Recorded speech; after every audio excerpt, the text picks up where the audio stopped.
मेरे भाई को जलाने की कोशिश कर रहे हो क्या? हाँ? अच्छा हुआ हम समय पर आ गए, नहीं तो ये मल्हार जीते जागते इंसान की चीता जला चुका होता। बच्चा क्या मिल गया? दिमाग खराब हो गया क्या तुम दोनों का? हाँ साहब देखिए, हमने जो भी किया ना वो सिर्फ सच जानने के लिए ही किया है। हमने जानबूझ के कुछ नहीं किया।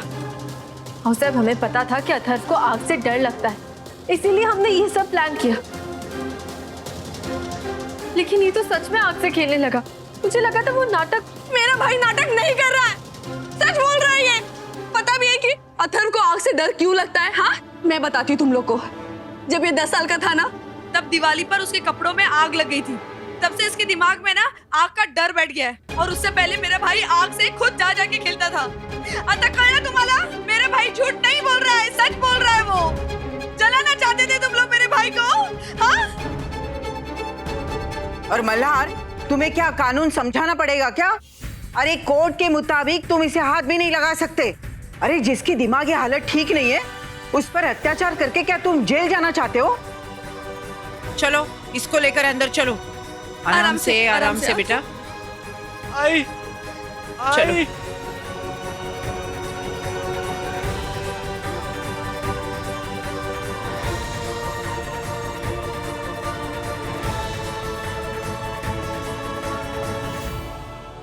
मुझे तो अभी भी यकीन नहीं हो रहा है।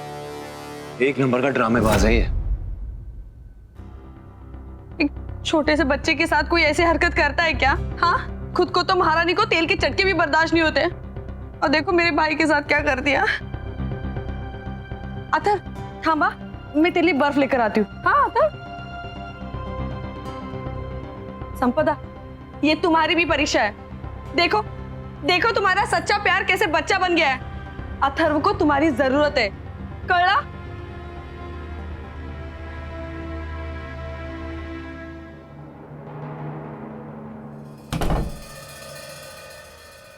कमीने, सारी दुनिया को तुम उल्लू बना सकते हो, लेकिन मुझे नहीं। मुझे अकेला छोड़ के चले गए तुम। हाँ, मैंने तुम्हारे लिए क्या कुछ नहीं किया। सबको छोड़ के मैं तुम्हारे साथ भागी हूँ, और उसके बदले में मुझे क्या मिला? हाँ, ये अंजाम मिला। हाँ, तुम्हारी हिम्मत कैसे हुई? मैं तुम्हें छोड़ूंगी नहीं। हाँ, मैं तुम्हें छोड़ूंगी नहीं। पागल हो गए क्या तुम?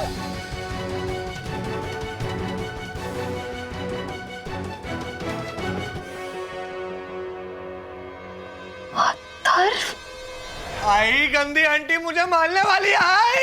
आई गंदी आंटी मुझे मारने वाली है। चुप हो जाओ, बैठ जाओ यहाँ पे।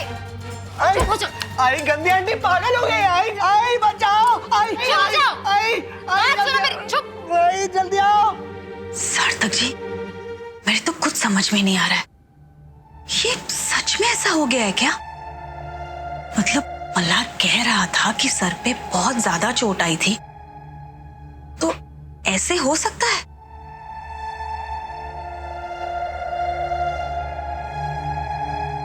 बेचारी मेरी बच्ची, लग रहा था कि अब सब ठीक हो गया है, लेकिन अब ये। ऊपर से सार्थक जी, कल मैंने घर पर मंगलागौर की पूजा रखी है कल्याणी के लिए। शादी के बाद उसका पहला श्रावण है ना, लेकिन पता नहीं क्यों अजीब सा डर लग रहा है। चिंता मत कीजिए अनुप्रिया जी। देखिए, मल्हार और कल्याणी, उनकी शादी को ये छोटी मोटी चुनौतियां छू भी नहीं पाएंगी। दोनों बहुत स्ट्रांग हैं। इस घर में अपनी बेटी की मंगला गौरी की पूजा रखी तुमने, और हमसे पूछने की जरूरत भी नहीं समझी।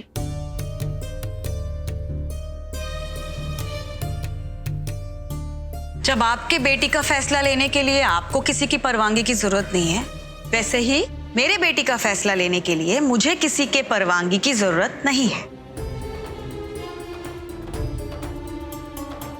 साहब, वैसे भी पूजा घर के उस हिस्से में है ना जो मल्हार का है। इस पूजा से आपको तो कोई एतराज नहीं होना चाहिए ना?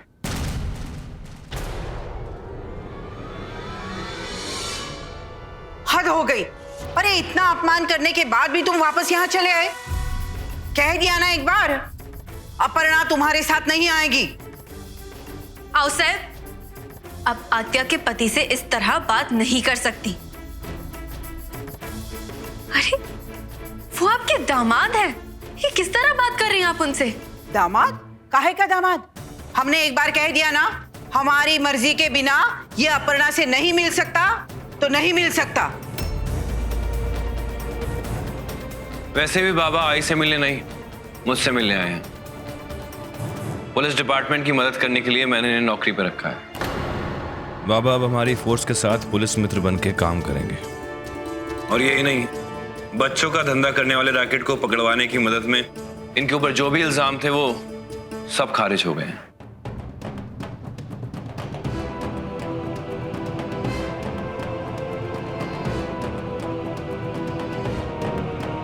चलो।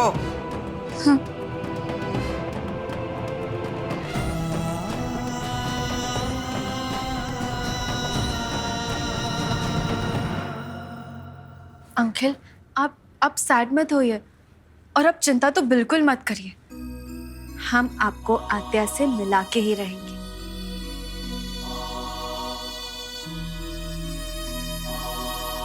बेटी मुझे अच्छा लगेगा अगर तुम मुझे मामा कह के बुलाओगी। आखिर माधुरी मेरी बहन थी। जी मामा।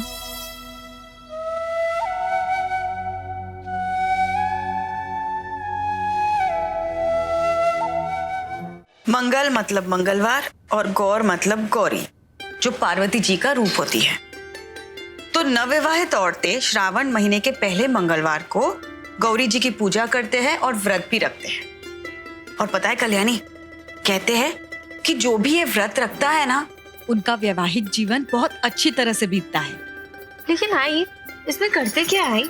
मंगला गौर के इस व्रत को ना 16 क्रमांक का बहुत महत्व होता है। मतलब 16 विवाहित औरतों को घर पर बुलाया जाता है, उनकी पूजा की जाती है, फिर 16 अलग अलग तरीके के लड्डू बनाए जाते हैं फिर 16 फल, 5 मावों के 16 हिस्से, इलायची, बादाम, ऐसे बहुत सारी चीजें हैं। और हाँ, औरतें 16 चूड़ियों के साथ साड़ी और सिंदूर की भेंट आई गौरी को देते हैं। बस? मतलब कुछ एंटरटेनमेंट है ही नहीं? तुम्हें हर चीज में ये एंटरटेनमेंट दिखता है। एंटरटेनमेंट? हाँ वही, वैसे होता है। हाँ, क्या? बहुत मजा आता है। रात भर सारी औरतें ना अलग अलग खेल खेलते हैं, जैसे फुगड़ी, झिम्मा, भेंडिया। मजा आता है। भेंडिया? ये क्या है? भिंडी? अंताक्षरी। अंताक्षरी? हाँ। लेकिन आई, एक बात मेरे समझ में नहीं आती, ये व्रत पूजा हम औरतें हमारे पतियों के लिए क्यों रखें? हमारे पति को भी तो हमारे लिए व्रत और पूजा करनी चाहिए ना? जो है ना, बस ऐसा ही है जैसे मर्दों को माँ बनने का सुख नहीं मिलता, वैसे ही। और देखो, तुम बहाने बनाने का सोचो भी मत, ये पूजा तुम्हें करनी चाहिए। हाँ आई, मैं ये पूजा और व्रत दोनों करूंगी और गौरी माँ से प्रे भी करूंगी कि प्लीज प्लीज अथर्व की सच्चाई सामने ले आओ।